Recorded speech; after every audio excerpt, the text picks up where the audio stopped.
먼저 코로나 상황부터 점검해 보겠습니다. 수도권 개척교회 관련 감염자 수가 늘고 있는데 인천 개척교회 감염은 신유 집회, 그러니까 기도와 안수로 병을 낫게 하는 그런 집회에서 비롯된 것으로 밝혀졌습니다.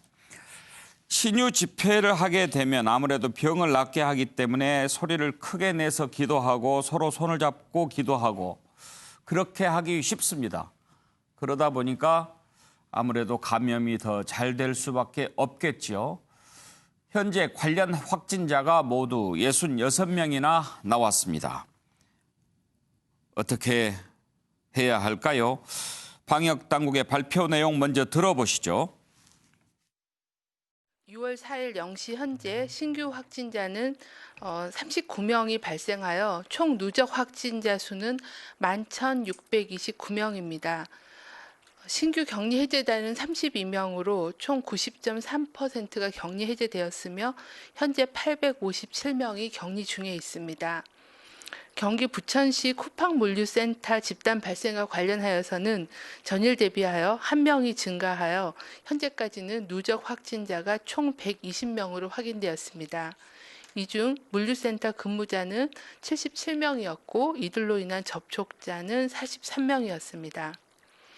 수도권 개척교회 관련해서는 전일 대비하여 11명이 증가하여 현재까지 총 66명이 확진되었습니다. 예, 서로 교단과 교리가 다르긴 하지만 이번 개척교회 신유 집회 관련 상황을 보면서 그전에 문제가 됐던 신천지 교회 집회, 그리고 또 은혜의 강 교회라고 소금물로 이렇게 소독을 하고 분사했던 그 교회에 있었죠. 거기도 안수 기도를 하고 그랬는데 이런 형태의 집회들이 얼마나 감염을 유발시킬 수 있는 건지 생각해 볼 필요가 있습니다. 관련된 녹취들을 한번 모아서 들어보시죠. 그냥 일반 건물에다가 거기다가 사람이 그냥 그 신발 벗고 들어갈 수 있도록 장판을 깐다니까요. 앉아서 예배를 봐요. 그리고 사람이 많으니까 앞으로 이렇게 밀착을 시켜요. 촘촘히 줄 맞춰서 이렇게 같이 앉아요. 군대처럼 오야열을 맞춰가지고 그렇게 앉아서 예배를 봅니다. 예배는 주일하고 이제 수요일날 그렇게 있고요. 최소 1시간이고 1시간 반. 예배 끝나면 그 애국가처럼 신천지 그 성가라고 해가지고 그걸 불러요. 같은 공간에서 1시간 넘게 숨을 쉬고 막 노래도 부르잖아요. 그것은 이제 접촉 확률이 높죠. SNS나 온라인 및 언론 매체에서 제공하는 정보의 출처가 신뢰할 수 있는지에 대해서 확인하는 습관이 매우 중요합니다. 인포데믹스의 대표적인 사례로 경기도의 한 교회에서 소금물을 분무하는 사건, 의학적으로 검증되지 않은 잘못된 정보는 바이러스보다도 더 위험할 수 있기 때문에 반드시 많은 정보의 출처가 신뢰할 만한 정보인지를 확인하는 게 중요하겠습니다. 예, 정리해보면요. 대구 신천지 교회에서 집단 감염으로 확진자가 모두 5,213명이 나왔고요. 성남 은혜의 강에서는 72명, 그리고 인천 개척교회에서는 66명이 감염됐습니다. 바로 이런 형태 문제가 되는 건데요. 정신의학과 전문의 최명기 원장께 먼저 좀 여쭤보겠습니다.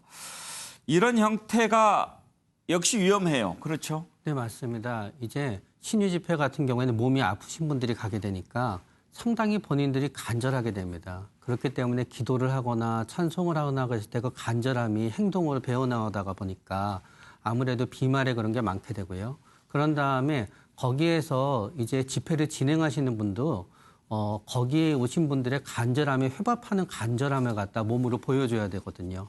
그러다가 보니까 이제 감염의 확률이 올라가고요.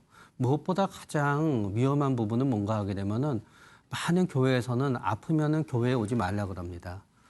그러나 반대로 저 집회는 아픈 분들만 모였습니다. 네. 그러다가 보니까 저 중에는 혹시 코로나의 조기 증상이 있었으나 그거를 본인이 코로나의 조기 증상이라고 생각하지 않고 본인이 가져왔던 원래 기저질환이라든가 아니면 본인의 어떤 스트레스에 의한 통증과 연관되면서 오히려 아프면은 교회에 가지 말아야 되고 소모임에 참가하지 말아야 되는 건데 오히려 아파서 모임에 참가하는 역설이 벌어지게 되고 따라서 저 안에 누군가 코로나 환자분이 유입될 가능성이 다른 집회에 비해서 매우 높았었을 것으로 추정이 됩니다. 예.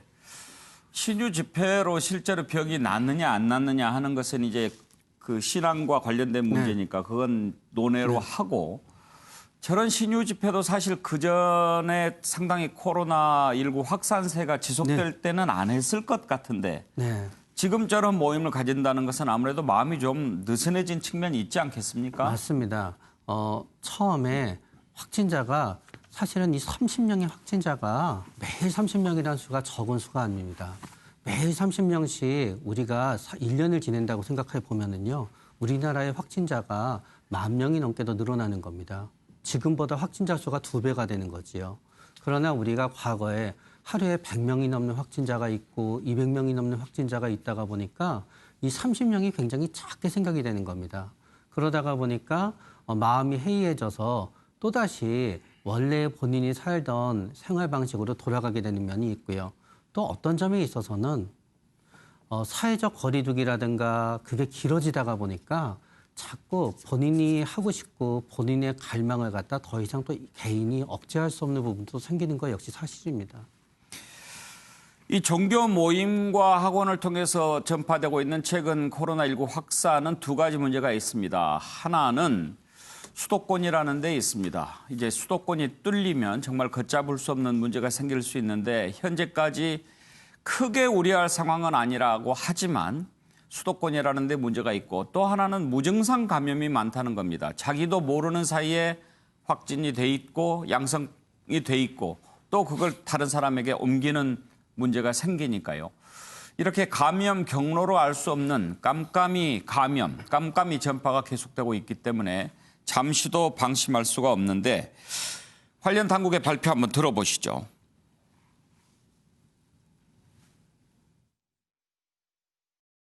오늘 신규 확진 환자 39명 중 해외 유입 환자를 제외한 지역사회 환자 33명이 모두 수도권에서 발생하였습니다.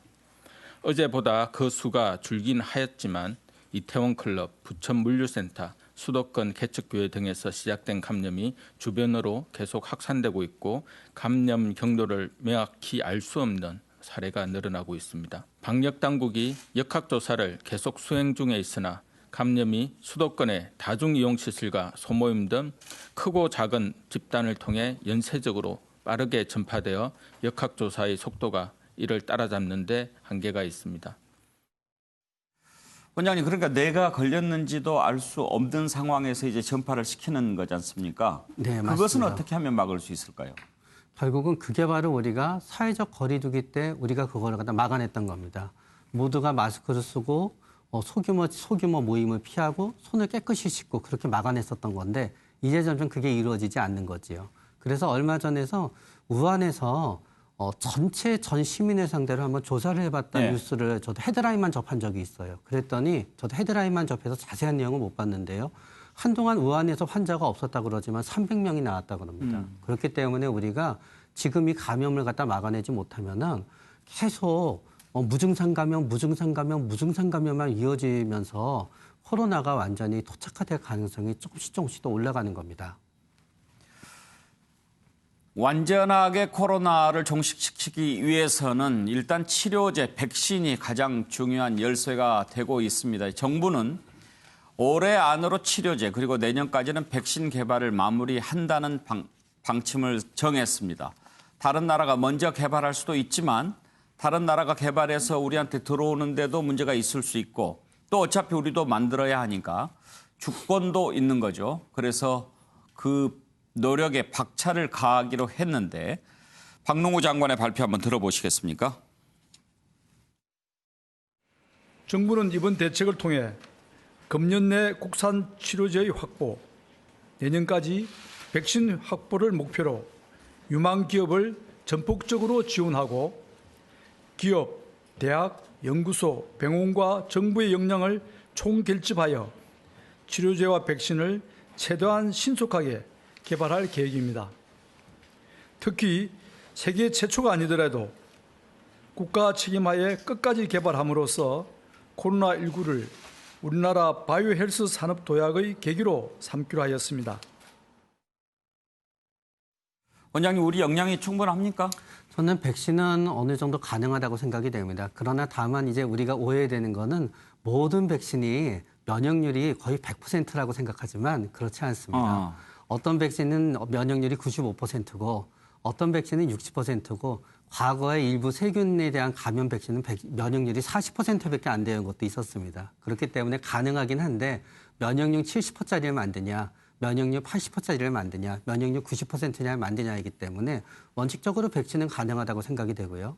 우리 역량으로 가장 힘든 부분은 저는 역으로 치료제라고 생각이 됩니다. 치료제는 이제 바이러스를 죽이게 되는데요. 그건 이제 개발을 위한 어떤 화학 물질에 해당되기 때문에 만드는 데 시간이 오래 걸리고 어떤 확률의 문제가 되고요. 그 중간에 해당되는 게 항체 치료와 혈장 치료입니다.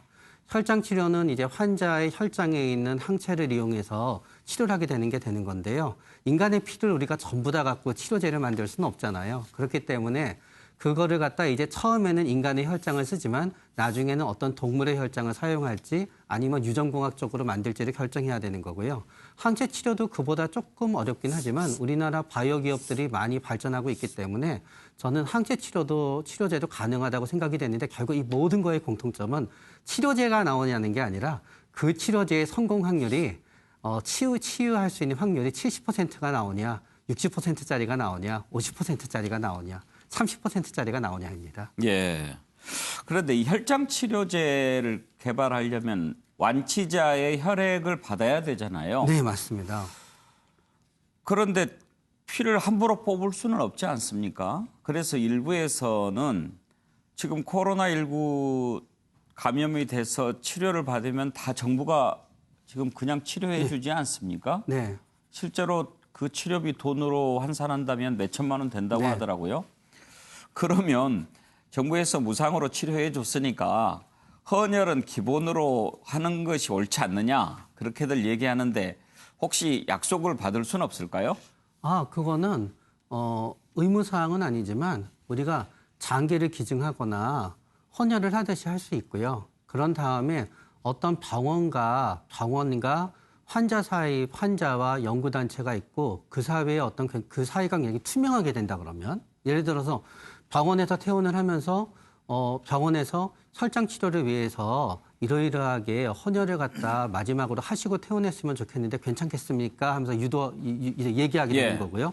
환자는 하게 되는 거고요. 그러나 그 과정 중에서 병원이 금전적 이익을 꾀하거나 그런 부분이 없다라고 가정이 되면은 저는 장기 기증을 하듯이 어떤 혈장 기증을 하는 것도 굉장히 저도 좋은 생각 중에 하나라고 여겨집니다. 그러니까 그렇게 해주면 좋은데 안 하는 분들이 많이 있으니까 정갑 실장 만약에 의무적으로 헌혈을 하도록 한다면 인권 문제가 생길까요? 의무라기보다는 저는 그런 부분은 이제 시민 정신에 기대를 해야 된다고 봅니다. 지금 자발적으로 하고자 하는 분들도 꽤 있고 그리고 이미 각 업체에서는 중국이라든가 해외에서 그러니까 초창기 발생한 혈장을 갖고서 이미 연구를 지금 한창 진행 중에 있습니다. 그러니까 국내 연구팀들이 국내 환자들을 대상으로 이미 하고 있다고 저는 보여지고 근데 만약에 이제 결과가 나와서 좀 더 많은 혈장이 치료한다면 그때 가서 이제 적극적인 어떤 참여를 독려한다든가 저는 그 부분은 이제 시민 정신에 맡기면 좀 된다고 보고요. 국내에서 아까 이제 치료제 말씀을 하셨습니다만은 혈장보다 항체 치료 여러 가지가 지금 진행되고 있습니다. 그런데 그것이 항체 치료 같은 경우에는 그러니까 단기 백신의 효과를 노리는 그러니까 백신이라는 것이 뭐 장기적으로 영구적인 것이 아니라 예를 들면 2달이나 석 달 정도 단기 백신 효과를 갖고 있는 그런 치료제도 개발하는 지금 업체들이 굉장히 활발합니다. 근데 어쨌든 간에 이런 문제들은 이제 정부가 뭐 금액의 문제가 아니라 정부가 적극적으로 나선다는 것은 예를 들면 여러 가지 규제 과정이 있거든요. 그런 것들을 뛰어넘어서 기업들이 좀 더 원활하게 활발하게 할 수 있도록 그러니까 민관이 서로 뭐 손을 맞춰서 하는 이런 움직임이 저는 굉장히 중요하다고 보고 그분에 대한 정부의 의지라고 저는 아까 장관 얘기는 이해합니다. 최병기 원장님, 그런데 지금 렘데시비르라는 약이 있지 않습니까? 현재까지는 이게 치료제 역할은 하고 있는 거죠? 네, 치료제 역할은 하고 있는 건데 아까 말씀드렸듯이 치유의 확률이 이에 대해서는 아직 의견이 약간은 갈리고 있습니다. 그러니까 바이러스가 있게 되면은 이 코로나 바이러스는 RNA 바이러스라는 거여서요. 우리 몸에 들어오게 되면은 그 RNA가 적당하게 쪼각이 내어져야지 이 RNA들이 DNA를 만들어서 우리 몸에서 바이러스가 만들어지게 됩니다. 그래서 결국은 RNA가 들어와서 DNA가 되고 그 DNA가 단백질을 만드는 과정 중에 이제 영향을 주는 치료제이거든요. 그런데 원래 코로나 바이러스가 아닌 다른 바이러스를 갖다 치료하게 해서 만들어진 거를 갖다 현재 사용하고 있기 때문에 이게 어느 정도의 효과가 있다에 대해서는 아직 의견의 통일이 이루어지지 않은 부분이 있습니다. 정부가 이제 그 인정성을 좀 검증하고 특례 수입을 허가했다고 하는데 아시아인들한테는 효과가 별로 없을 것이다. 그런 얘기가 나오는데 왜 그렇습니까? 거기에 나오게 되는 거는 우리가 모두 그 아시아인과 그 유럽 그 백인들이 예. 같은 인종이긴 하지만 예. 약간은 유전자 타입이 다르게 되고요. 그런 다음에 바이러스가 침투할 때 여기게 되는 어떤 수용체도 약간 다르게 되고요. 그런 부분에 있어서 차이가 있다고 여겨질 수도 있으나 또 반대로 그 역시 실험을 해보기 전에는 우리가 알 수 없다고 생각이 됩니다. 과거에 어떤 특정 바이러스 질환 같은 경우에는 유럽인한테는 걸리지만 아시아인한테는 안 걸린다고 주장했었던 것도 있었거든요. 예. 그렇기 때문에 효과가 있다 없다는 일단 굉장히 광범위한 100명이면 100명, 1000명이면 1000명의 연구가 이루어졌을 때 우리는 확실히 효과가 차이가 있는지 여부를 알 수 있다고 생각이 됩니다. 코로나와 관련해서 한 가지만 더 짚어보죠. 미국 지금 시위 관련은 우리가 후반부에 한번 네. 짚어보겠습니다만 지금 시위하는 과정에 미국에서 많은 사람들이 거리로 나오고 있지 않습니까? 그러면 그만큼 코로나 감염 우려가 높지 않은가요? 코로나 감염 우려가 당연히 올라갈 수밖에 없습니다. 시위라고 하는 거는 아무리 우리가 질서를 지키고자 해도 결국 무질서한 부분이 있게 되는 예. 거고요. 굉장히 심한 신체적 접촉이 있게 되는 거고요. 그런 다음에 시위가 끝난 다음에 또 문제는 뭔가 하면은 그냥 흐트러지는 게 아니라 가까운 사람, 가족끼리 모여서 여기에 오늘 시위에 대해서 토론하고 얘기하게 되거든요. 결국은 자연스럽게 소모임이 만들어지게 됩니다. 그래서 그 과정 중에서 폭발적으로 코로나가 늘어나지 않을까 하는 우려를 갖다 많은 곳에서 하고 있습니다. 또 다른 재앙으로 이어지지 않을까 걱정이 되고 있는데요. 미국 시위 관련 내용은 후반부에 짚어보도록 하겠습니다.